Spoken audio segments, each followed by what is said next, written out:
திருமுடியடி பார்த்திடும் மென இருவர் கடிதலை தேரியாப்படி நினருண சிவசுட சிகி நாட்டின விருசெவியில் புகழ்வோனே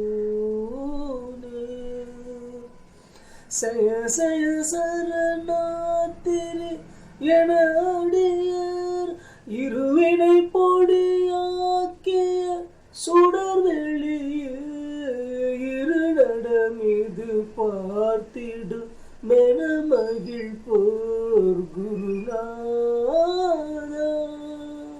திருவண்ணாமலை திருப்புகழ் பாடல்களில் ஒரு திருப்புகளின் சிறந்த 2 பாடல்களை இந்த பதிவில் செய்கின்றார் அருணகிரிநாதர். திருவண்ணாமலையின் பெருமையும் அங்கு வீற்றிருக்கும் முருகப்பெருமானின் பெருமையும் சொல்லும் விதமாக இந்த பாடல் வரிகள் அமைந்துள்ளன. திருமுடியையும் அடியையும் பார்த்துவிட வேண்டும் திருவாளும் பிரம்மாவும் தேடிச் சென்றார்கள். அடியையும் தலையாகிய முடியும் தெரியாதபடி நின்ற அருண சிவச்சுடராக சிவபெருமான் சிகர நாட்டினராக அருணாச்சல சிகரத்தின் நாட்டினராக சிவபெருமான் நின்றார். அப்படிப்பட்ட சிவபெருமானுடைய 2 செவிகளில் பிரணவ மந்திரத்தை உபதேசம் செய்தவனே.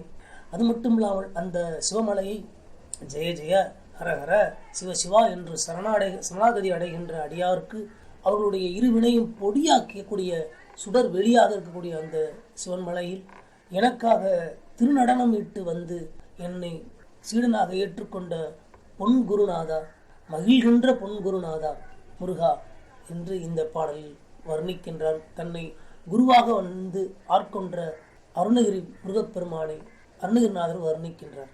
இந்த திருப்புகழ் வரிகளை நாம் ஓத ஓத நமது இருவினைகளையும் பொடியாக்கி பாவ புண்ணியங்களை பொடியாக்கி ஞான ஒளியாக முருகப்பெருமான் நம்மை காத்தருள்வார், குருவாகவும் வந்து அருள்வார்.